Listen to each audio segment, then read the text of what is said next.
तो जब भी आप सांस लेते हो, जब भी हम सांस लेते हैं तो वो जो एयर जो होती है वो हमारे नेसल पैसेज से होते हुए जाती है। नेसल पैसेज में नोज़ में आपके नोज़ के अंदर कुछ हेयर्स रहते हैं। वो हेयर्स का क्या काम है, वो हेयर्स जो हैं वो आप जब हम सांस लेते हैं तो उस एयर में बहुत सारे डस्ट होते हैं, तो वो हेयर्स जो हैं उस डस्ट को हमारे नोज़ के अंदर इंटर नहीं करने देते। ओके, तो ये हमारे हेयर्स के नोज़ का काम होता है। इसलिए हमेशा बोला जाता है कि हमें हमेशा मुंह से ही सांस नहीं लेनी चाहिए, हमेशा नोज़ से सांस लेनी चाहिए।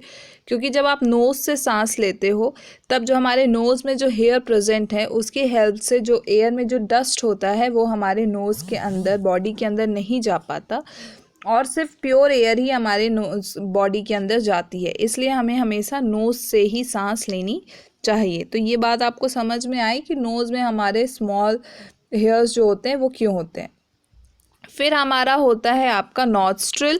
नॉस्ट्रिल क्या है, वो जो नोज़ का आपका छेद होता है ना, उसी को नॉस्ट्रिल बोलते हैं। तो यहाँ देखिए वही सारी बातें लिखी गई हैं। The human being air is taken into the body through the nostril. जो नाक का छेद होता है उसको हम नोस्ट्रिल बोलते हैं। तो ह्यूमन बीइंग्स जो सांस अंदर लेते हैं वो नोस्ट्रिल की हेल्प से लेते हैं। नॉस्ट्रिल जो है, air passes through the nostril is filtered by the fine hair that line the passage. तो जो भी एयर हमारे नाक से होते हुए, नॉस्ट्रल से होते हुए अंदर जाती है, नॉस्ट्रल के अंदर फाइन हेयर्स होते हैं छोटे छोटे, जो उसे फिल्टर करने का काम करते हैं।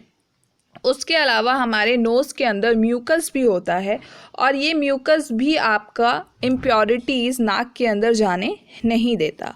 और फिर इसी पाथ से होते हुए, इसी नेसल पैसेज से, नॉस्ट्रल से सांस अंदर हम लेते हैं और इसी पाथ से होते हुए जो एयर जो है वो हमारे लंग्स तक पहुंचती है।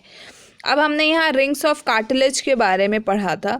रिंग्स जो हमारा थ्रोट होता है, गला जो होता है, वो जो लाइन होती है थ्रोट की, उसे हम लोग ट्रैकिया बोलते हैं और ट्रैकिया के ऊपर हमारे रिंग्स ऑफ कार्टिलेज होते हैं। रिंग्स ऑफ कार्टिलेज हमारे थ्रोट में होते हैं।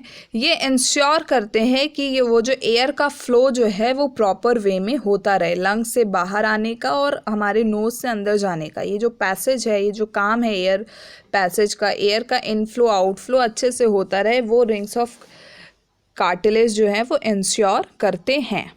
Okay, with in the lungs, जब लंग्स के अंदर हम घुस गए, हवा आ गई। अब लंग्स के अंदर मैंने बताया था अलग अलग पार्ट हैं। तो with in the lungs the passage divided into smaller and smaller tube, जो मैंने यहाँ पर आपको दिखाया था कि लंग्स के अंदर फिर आपके जो रिंग्स होते हैं, ये देखिए कितने छोटे छोटे पैसेज में डिवाइड हो रहे हैं, जो यहाँ पर भी आपका दिखा हुआ है ना। तो with in the lungs the passage जो हैं वो हमारे स्मॉलर ट्यूब्स में डिवाइड हो जाते हैं।